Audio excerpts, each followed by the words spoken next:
Oferecimento: Hospital Med Rádios. Agora com urgência e emergência para adultos 24 horas.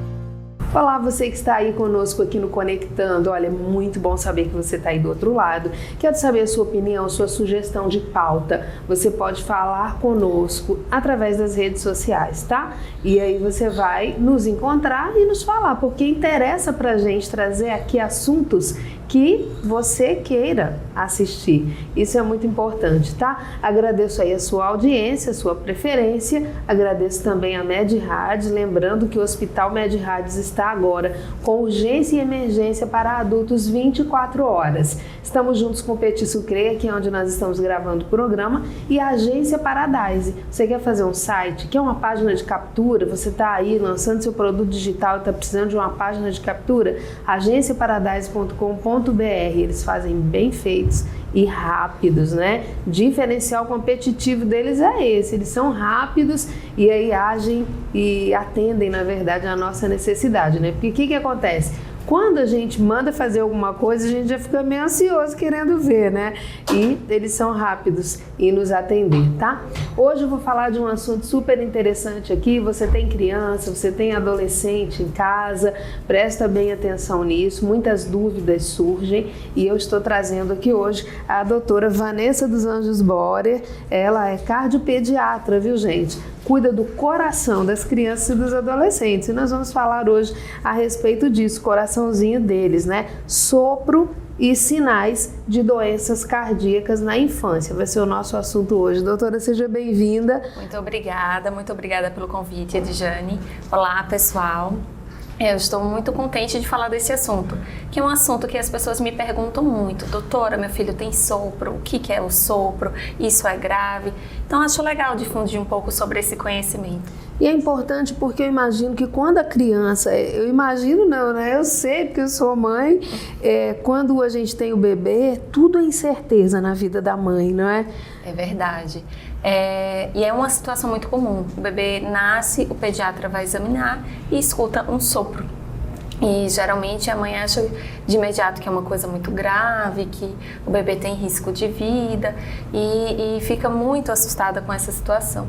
Quando na verdade nem todo sopro causa algo de mal, ou nem todo sopro é doença. Isso é algo que a gente precisa esclarecer. Eu gostaria de saber o seguinte, o que é o sopro mesmo, né? Porque você acabou de falar assim, e aí o cardiopediatra está ouvindo e escuta um sopro. O que é isso? Exato. É o coração batendo diferente? O que é? Conta pra gente. Pronto, quando a gente vai examinar, que a gente coloca aquele aparelhinho, o estetoscópio, a gente escuta normalmente dois sons. Tum-tá, tum-tá, tum-tá. Esse é o som normal do coração. Quando a gente escuta um barulho diferente disso, que parece um sopro mesmo, assim, a gente chama de sopro. Agora, o sopro em si é só esse barulho. Ele não é nenhuma doença, ele é um sinal. Você escuta no exame físico e, a partir disso, da característica, da localização, você começa a fazer as suas hipóteses diagnósticas. Por exemplo, tem um sopro no bebezinho que acabou de nascer, numa localização um pouquinho mais alta, que a gente chama região infraclavicular direita, que é um soprinho contínuo. Ele é sugestivo de persistência do canal arterial. É uma doença mais simples, geralmente resolve logo nos primeiros dias. Se não resolver, tem um tratamento medicamentoso, tem toda uma sequência. Um outro sopro mais para a ponta do coração, mais embaixo, um pouco mais rude, que a gente chama de radiação em faixa, ele já me faz pensar numa comunicação interventricular. É um buraquinho comunicando os dois ventrículos. Mas, de toda forma, tem os sopros inocentes, que são aqueles sopros que você, pela característica, o cardiopediatra já diz, esse daqui é um sopro inocente. Ele tem algumas condições que causam um discreto turbilhonamento em algumas regiões do coração ou próximo dele, que não são doença, mas que causam esse barulhinho, que é o sopro. Então, é importante que o cardiopediatra examine para determinar, é um sopro, primeiro, que tem colegas que às vezes confundem um barulhinho parecido com sopro com o próprio sopro. E segundo, esse sopro pode ser doença ou é um sopro inocente. E a partir daí tomar uma conduta. Então, doutora, eu gostaria de saber o seguinte: quando é que a pessoa descobre esse sopro? A criança nasce com o sopro, tem um comportamento em casa que a mãe pode desconfiar, é numa consulta tradicional com o pediatra? Ótimo, tem vários momentos que esse sopro pode ser descoberto. Na maioria das vezes, após o nascimento, quando o pediatra está examinando, ele escuta o sopro, ou numa consulta com o pediatra, a criança está mais calma, mais tranquila, ele vai escutar e identifica um sopro. Mas antes do nascimento já é possível prever a existência dele através do ecocardiograma fetal. O eco fetal é um exame que você faz na gestante para ver o coração do bebê. Esse exame ele tem a indicação de rastrear malformações cardíacas e doenças que causam sopro. A gente consegue afastar arritmias, a gente consegue afastar malformações graves, algumas disfunções resultantes de ou patologias maternas ou do próprio feto, e dessa forma encaminhar o nascimento da melhor forma. Seja descobrir que tem uma patologia simples, pode nascer aqui em Maceió, pode fazer o acompanhamento normalmente com as consultas, e é uma patologia autorresolutiva ao longo da vida. Ou não, essa patologia é um pouco mais séria, precisa nascer num outro local, com um recurso mais avançado de cirurgia cardíaca pediátrica. Então, o ecofetal ajuda muito a direcionar isso. E, geralmente, na gestação, o médico que está acompanhando, o obstetra, ele vai pedir esse eco? Sim. Não é consenso pela Sociedade Brasileira de Obstetrícia, mas é um consenso pela Sociedade Brasileira de Cardiologia. A Sociedade Brasileira de Cardio recomenda que todas as gestantes façam um ecocardiograma fetal. Existe um estudo multicêntrico europeu que ele avaliou os bebês que foram avaliados pelo ecocardiografista fetal, especialista em ecofetal, e por outros médicos, obstetra, ultrassonografista, lá eles têm um technician, e eles avaliaram lá nesse estudo que 60% das doenças passam sem diagnóstico quando não são avaliadas pelo ecocardiografista fetal. Então, isso lá é um número bem alto. Bem alto. E você pensar que tem algumas patologias que precisam de tratamento imediatamente após o nascimento para garantir a vida do bebê, então isso assusta um pouco, quando você pensa que 60% pode passar sem diagnóstico. Eu perguntei isso porque a gente sabe que conhecimento é poder, né? E a gente, quando passa essa informação para os nossos telespectadores, a gente dá a oportunidade, quem agora está nos assistindo, que está gestante, de ter um diálogo mais aprofundado com o seu médico, de falar mesmo, escutei lá no Conectando, a Edjane perguntando à médica, e a médica disse que sim, é indicado, é bom, não é? E o que é mais importante, é bom, faz bem, traz uma tranquilidade maior para a mãe, traz uma oportunidade maior para a criança. O que eu digo? A tranquilidade para a mãe, se tiver tudo ok, tá tudo bem, você pode seguir tranquila. Se tiver alguma coisa, uma segurança maior para a criança, uma oportunidade maior, porque quando você sabe da patologia antecipadamente, nós sabemos que em todos os casos, e na maioria, em quase todos os casos, na maioria das patologias, o prognóstico é outro quando se descobre antecipadamente. Sem dúvida, né? Sem dúvida.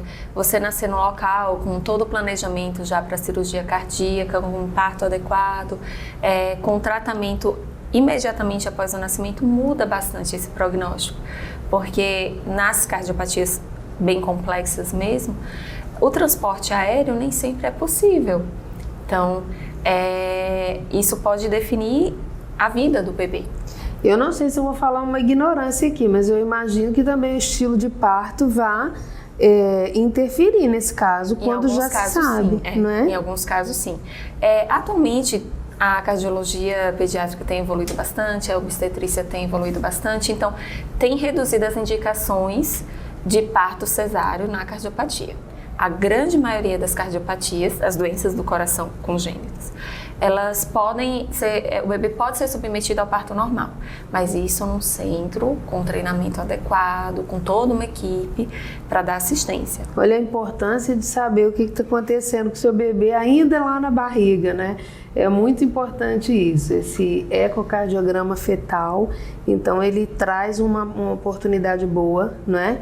Isso. Para as mães e para os bebês. Eu vou perguntar para a doutora a respeito de tratamento, né, doutora? Então, assim, a gente sabe, quando a criança nasce com problemas cardíacos, existem vários tipos de tratamento e a gente pensa assim, meu Deus, um bebê passar por uma cirurgia cardíaca.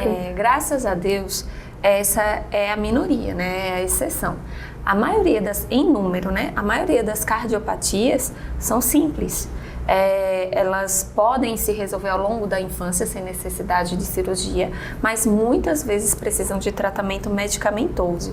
Precisa do acompanhamento com cardiologista pediátrico, exames de rotina, ajustes na rotina da criança e principalmente de atividade, dieta. São ajustes finos que tem que ser feito não só pelo cardiopediatra, mas por uma equipe multidisciplinar. A cirurgia ela é necessária nas cardiopatias críticas, ou seja, aquelas que comprometem a vida se você não operar imediatamente após o nascimento. E nesse caso, dependendo, cada cardiopatia ela tem um prognóstico diferente, mas dependendo dessa rapidez, dessa agilidade, a gente tem uma sobrevida muito boa, mesmo em cardiopatias graves, quando o diagnóstico é feito fetal, nasce no local adequado, opera-se de forma ágil, né, e eficiente, e você muda completamente a vida dessa criança, e é uma criança que consegue praticar esporte, consegue ter uma vida normal, mesmo com sua cardiopatia. Exatamente isso que eu ia perguntar, como é o dia a dia, né? Como é a rotina dessa criança que tem uma cardiopatia? Depende da cardiopatia? Depende da cardiopatia. O objetivo é sempre garantir uma vida normal. O objetivo é sempre permitir que a criança brinque, pratique esportes, frequente normalmente a escola, consiga ter suas atividades normais. Então, para isso, ou tem o tratamento cirúrgico quando é necessário e o medicamentoso. Hoje em dia, raramente você isola uma criança. Você não pode fazer isso, não pode fazer aquilo. E quando você faz para um período curto de tempo, até, por exemplo, uma cirurgia, entendeu? Mas o objetivo é sempre garantir uma vida normal. Isso é fundamental até para o psicológico da criança, né? Que é para ela não crescer com aquela limitação de eu tenho problema de coração, eu sou diferente, eu não posso fazer nada. Não, a gente tenta, na medida do possível, que ela tenha essa vida normal. E a maioria das cardiopatias permite quando tem um tratamento adequado. Joia, vamos para o intervalinho comercial, é rápido, e daqui a pouco eu volto com essa conversa super interessante aqui com a doutora Vanessa, cardiopediatra, que está nos falando a respeito de sopro e cardiopatias na infância.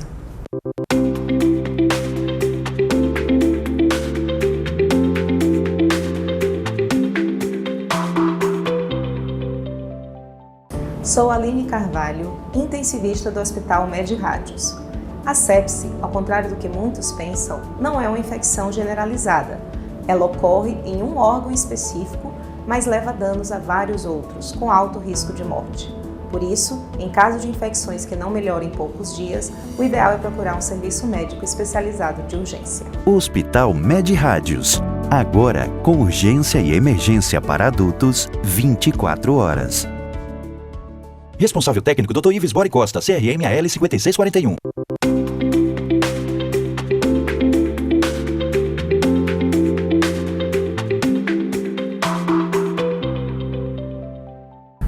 De volta aqui no Conectando, voltando do intervalinho comercial, quero chamar a sua atenção para o Hospital Med-Rádios, que agora está 24 horas com urgência e emergência adulto.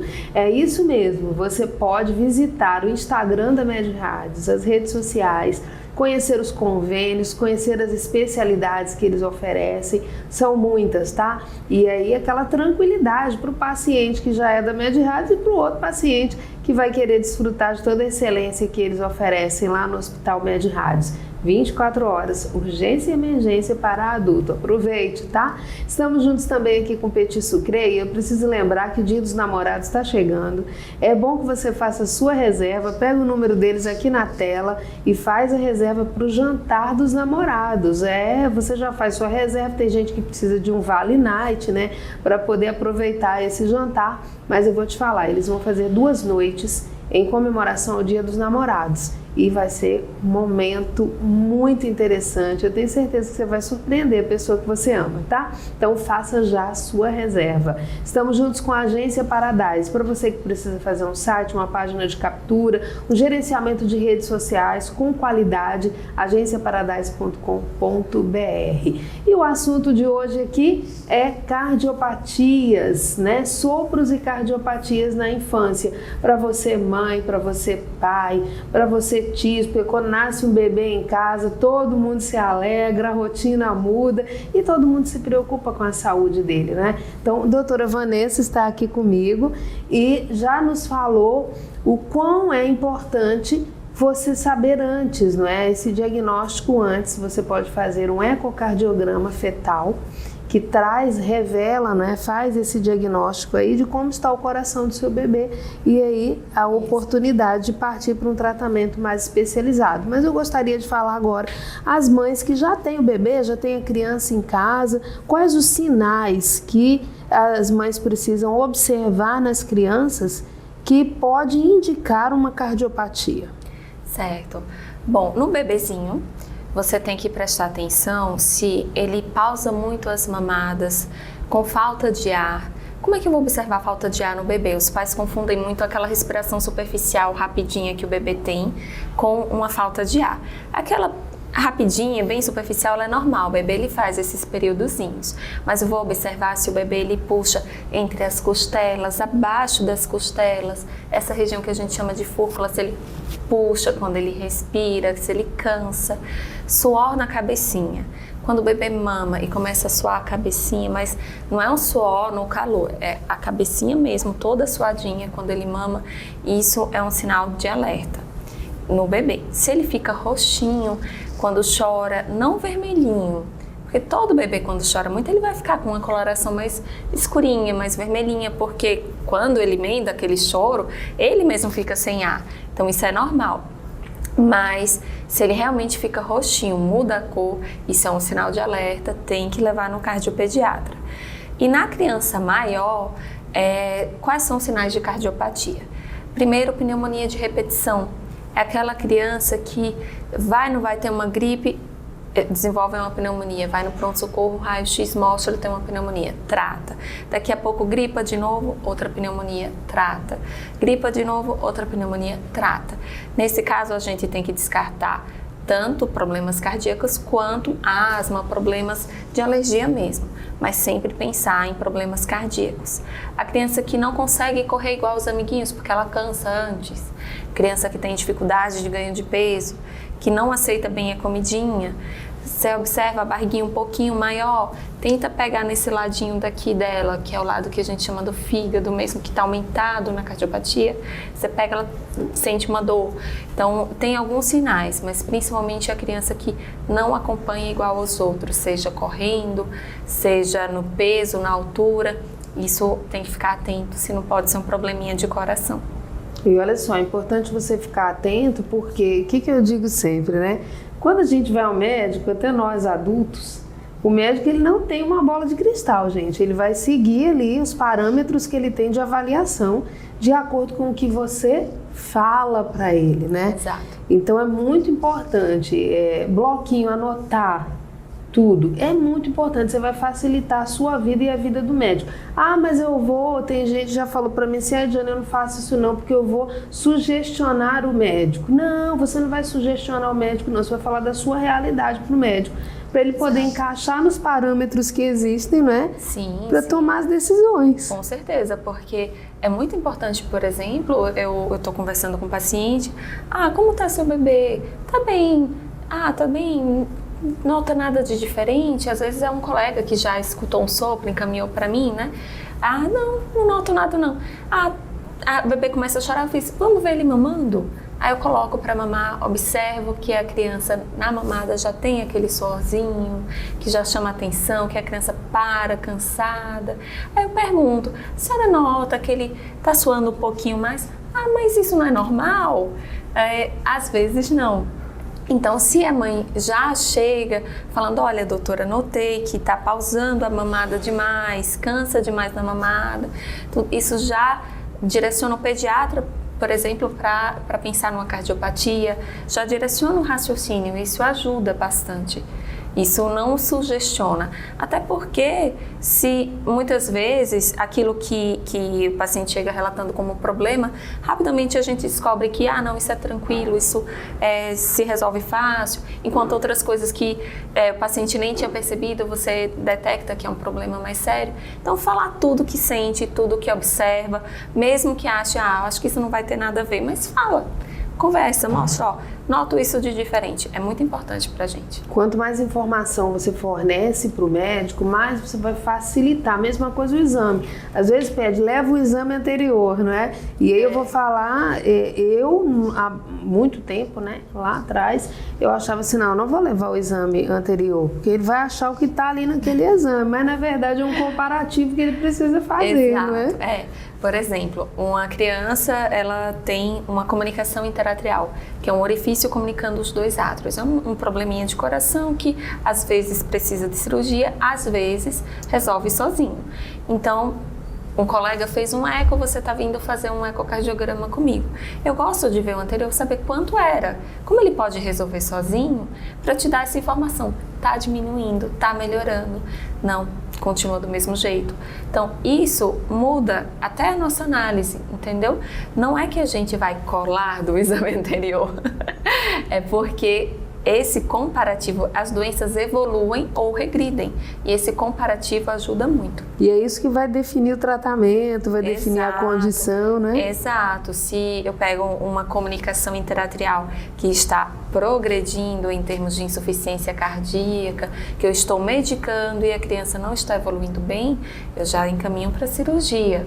Mas se com o tratamento clínico ela está reduzindo de tamanho, eu vou conseguindo diminuir medicações, eu já vou tranquilizando a mãe que provavelmente esse caso não vai operar. Então isso muda muito. Quais são as cardiopatias? Olha, existem grupos de cardiopatias que eu vou te falar um pouquinho, porque são muitas. A gente tem as cardiopatias que são as acianogênicas e as cianogênicas. O que é cianogênico? É aquilo que dá cianose, deixa roxinho. Exato, que mostra uma falta de oxigênio no sangue. Então a gente tem esses dois grupos.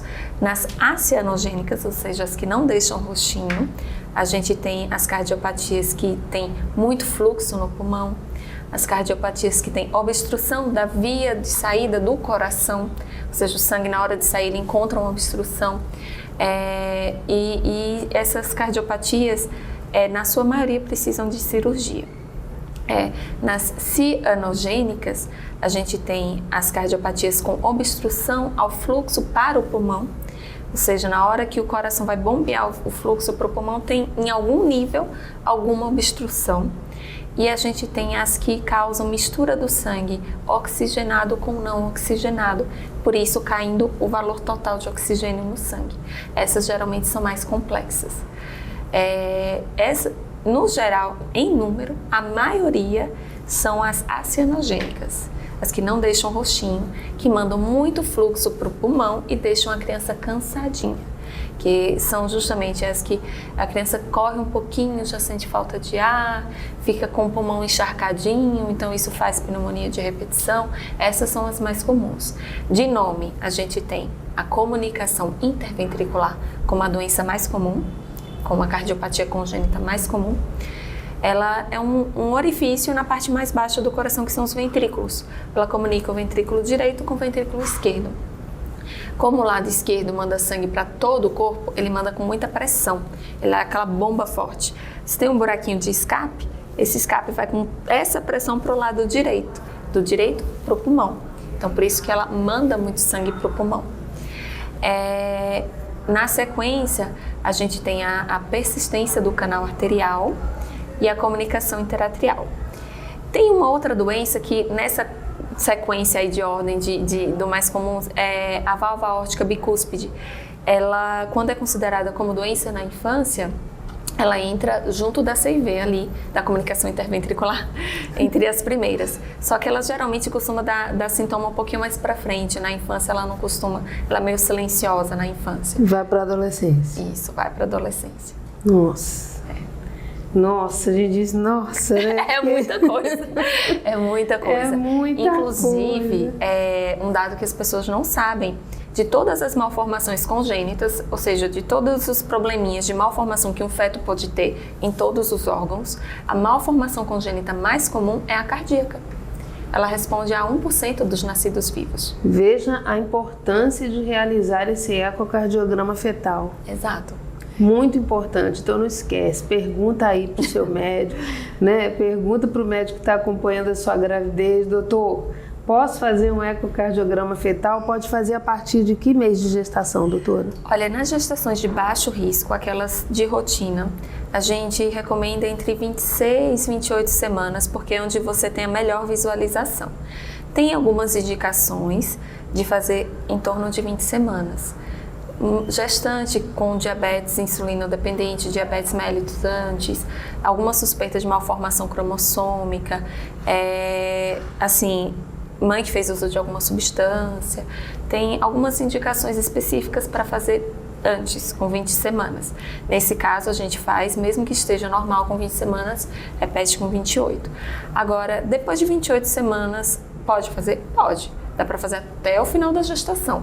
O que acontece é que o coração, ele está envolto da nossa caixa torácica, né? A gente tem costelas, externo, tudo em torno do coração. O ossinho do bebê, do feto, ele é cartilaginoso no comecinho da gestação e vai chegando perto do final, ele vai ficando mais calcificado. No final, ele é bem mais calcificado. E o ecocardiograma, ele é um método de ultrassom. O cálcio, ele reflete o feixe de ultrassom. Então, eu tenho dificuldade de passar pelas costelas e enxergar o coração que está ali por trás. E deixa que já está enxergando através do abdômen da mãe, né? Então, eu tenho que enxergar entre as duas costelas, entre o espaço intercostal. Então, assim, dificulta, né, um pouco mais. Dá para fazer? Dá. Só que você diminui a acurácia. Existe chance de passar pequenas lesões nesse caso, porque você diminui a visualização.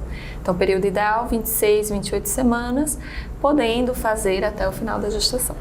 Gente, o coração do bebê que bate numa velocidade, né, doutora? Ele bate mais rápido, É incrível quando a gente vai fazer um exame assim, que escuta aquele barulho. Meu Deus, se fosse o nosso, a gente ia estar passando mal. Mas a natureza é muito sábia, né? É necessário que ele bata assim rapidinho, que bata forte, para que funcione tudo bem. E isso é bom demais, né? Doutora, tá na hora da gente terminar esse bate-papo. Muito obrigada, adorei a oportunidade, viu, de falar sobre esse tema que eu sou apaixonada. Mas tem que deixar os contatos, né, gente? Tem gente aí que vai querer fazer esse eco fetal, que vai querer saber, na verdade, para ficar, como eu falei lá no início, ou para ficar tranquilo, ou para já ficar de sobreaviso e preparado para cuidar o mais rápido possível. Quem quer consultar, fazer uma análise, fazer o eco com a doutora Vanessa, como é que faz? O ecocardiograma pediátrico e fetal eu faço na MedRádios. Eu faço somente o eco fetal na clínica Feto e a consulta de cardiologia pediátrica eu faço na clínica Semente Pediatria. Olha só, que legal, né, gente? Então você já sabe da necessidade, não dá bobeira. Muito obrigada, doutora. Obrigada a você. Sinta-se convidada, né, gente, para vir outras vezes. Eu agradeço a você que está aí do outro lado.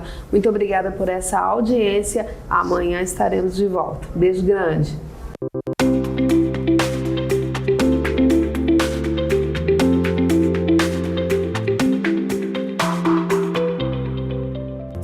Oferecimento: Hospital MedRádios. Agora com urgência e emergência para adultos 24 horas.